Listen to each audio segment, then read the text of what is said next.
On promet des trucs qu'on n'aura pas, qu'on n'a pas. On donne toujours plus et on n'a jamais rien en retour, ne serait-ce qu'un merci. Ne serait-ce que merci, c'est bien ce que vous avez fait, ou voilà. Pour motiver ces troupes, il faut quelque chose. Il faut l'argent, il faut des objectifs, il faut l'argent, et puis il faut reconnaître quand le boulot est bien fait, et puis ça, tout ça, on l'a pas. Et tout ça, ils le font pas. La preuve. On est tous sortis pendant 2 semaines. C'est donc pas une lubie de 2 ou 3 personnes qui disent aujourd'hui j'en ai assez. Notre malaise, ce n'est pas un malaise qui est uniquement dans ce magasin, c'est un malaise national. Tous les gens aujourd'hui sont sous-payés. Les holdings, les grosses boîtes gagnent de plus en plus d'argent. Les actionnaires, je les comprends très bien, veulent de plus en plus d'argent. Les hélicoptères, les avions, ça coûte de plus en plus cher.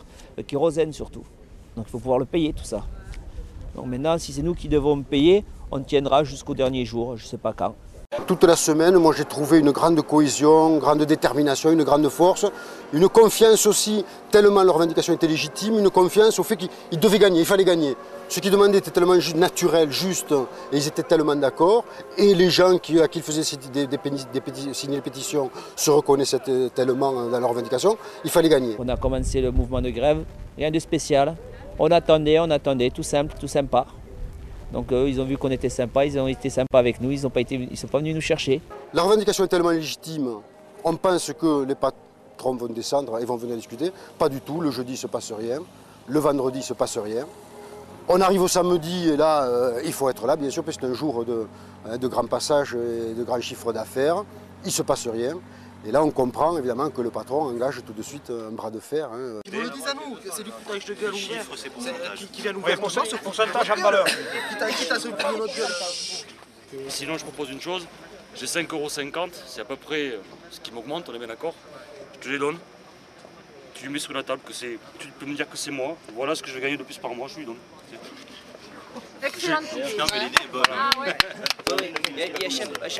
À chaque fois qu'un vendeur ou une personne fait 5 minutes de plus, d'accord, au-dessus de ses heures, au-delà des 35 heures, 5 minutes, 10 minutes, il sort dans la rue, il va laver un pare-brise, il gagne plus que ces 1,7%.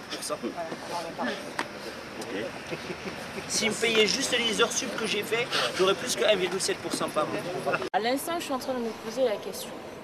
Est-ce que je vais pouvoir continuer? Est-ce que je vais pouvoir continuer cette grève jusqu'à lundi? À aujourd'hui, là, je ne peux pas.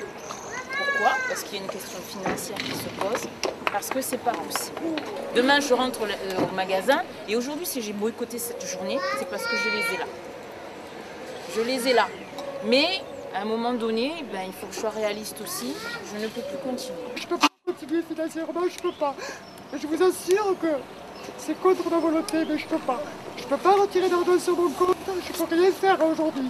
J'ai tenu 15 jours et je ne pourrais pas continuer. Et je ne peux pas demander à mes collègues de me donner 20 €, 30 € pour manger, pour mettre de l'essence. Et croyez-moi, c'est frustrant. Alors s'il y en a, ne vous mettez pas dans la merde non plus. Mais moi, je ne pourrais pas. Alain, je ne pourrais pas. Financièrement, je ne peux pas. Tu me donnes même 100 €, je vais tenir 3-4 jours. Mais après, je fais quoi? On est le 3 du mois, il faut aller jusqu'au 30. Le mois prochain, je suis dans la même galère. Parce qu'on n'a eu que 6 jours de retirés. Le mois prochain, je vais être dans la même galère. Ça me fait 2 mois. Je suis prête à aller au secours catholique chercher à manger, je suis prête à faire plein de choses. Mais je ne vais pas tenir. Et je ne suis pas toute seule.